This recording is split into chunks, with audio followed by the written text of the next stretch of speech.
The dreamy meadows of the Baisaran Valley in Kashmir's Pahalgam turned into bloody fields.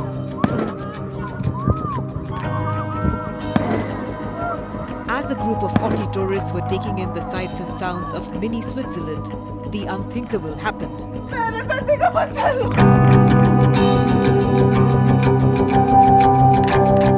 At around 2:30 in the afternoon on the 22nd of April, 4 to 6 terrorists dressed in army fatigues emerged from the dense pine forest surrounding the valley and started firing indiscriminately.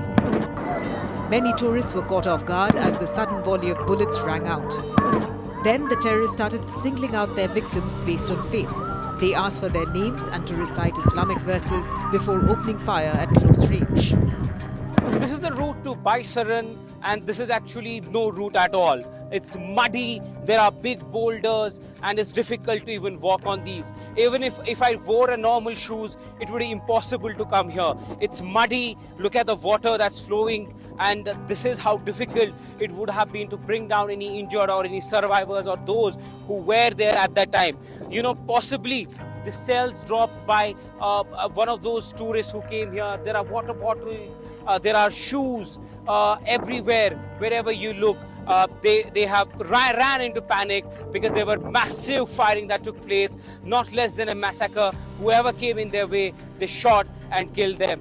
Where is the road? Imagine how difficult. For at least 3-4 kilometers, they went up and down to go to that place, and the beauty of this place might mesmerize you, but yesterday's visuals are scary. Scariest to understand that what happened here. Generally, tourists take pony and come here for leisure, but everywhere you look, there are marks and signs of the disaster that happened yesterday, and something which was unexpected. Look how I have to walk through these steep and jump into certain places. There were rains that had further dampened the condition of this particular route. It's a trek generally taken by several tourists. They use ponies, as I said. It might be beautiful, but scariest of scenes were witnessed yesterday here on this difficult terrain to reach where the carnage took place yesterday, where 26 tourists were killed and more than a dozen injured when they opened indiscriminate fire at them. 26 tourists were killed in cold blood, including Lieutenant Vinay Narwal, a 26-year-old Indian Navy officer who had gotten married a week ago and was on a vacation with his wife. It's because of him that the world is still surviving. And we should all be proud of him in every way. The Pahalgam massacre resembles the October 7, 2023 Hamas attack on Israel that led to an all-out war in Gaza. Hamas staged a synchronized attack on Israel, firing rockets at cities like Tel Aviv, Ashkelon, and Jerusalem, followed by armed incursions into surrounding towns.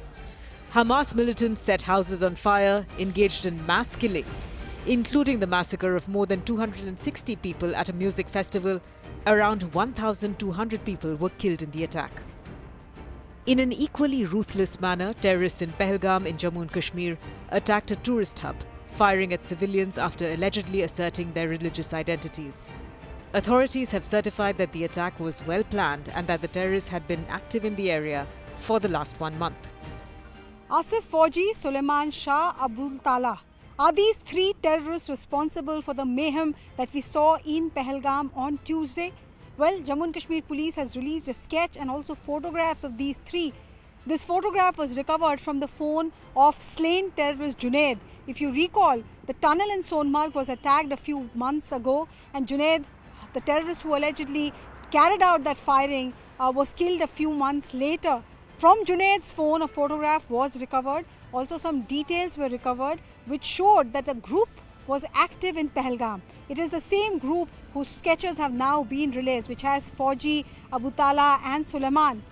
One is not sure, that's what the intelligence agencies say, that we are not very sure if it is the same group which carried out the attack in Pahalgam, but there is a very, very high likelihood. What is it that the survivors have told the forces so far? Number one, that the entire group of terrorists had divided themselves into groups of two. 3 people went to the tourists, segregated them into men and women, and then checked with the men their name, their religious identity before shooting them indiscriminately. These people, these terrorists, were wearing helmet-mounted cameras, and they were videographing the entire sequence of event. This is in sync with the kind of terror attacks that we have seen when army vehicles were attacked in Poonch and other attacks as well. Subsequently, these camera footage are used to make propaganda video. The only difference this time around is that when you kill a man in uniform, when you kill an army soldier or a CRPF Jawan, you say that they were waging a war and therefore this is a war casualty. But how do you justify when you kill innocent civilians, tourists? That sense of utter horror is something that even the locals of Kashmir are feeling at the moment.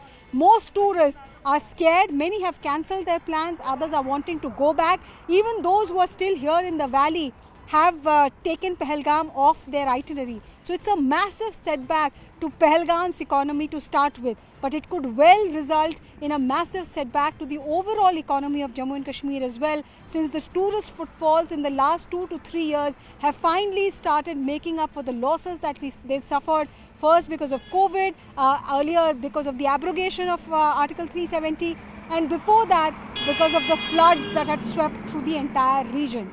So whether Talha, Fauji or Suleiman are responsible for this attack, for this attack not just on tourists but also on the economy of Jammu and Kashmir, they could be the starting point. The NIA is assisting the Jammu and Kashmir police. They are at the crime scene. There is an operation that is going on in the mountains of that particular area, and the forces are confident that they will be able to smoke out those who are responsible for the Pahalgam horror. A couple of months before the Pahalgam attack, Hamas leaders were seen in public at a high-profile rally and conference in Pakistan-occupied Kashmir. The event was titled Kashmir Solidarity and Hamas Operation Al-Aqsa Flood Conference.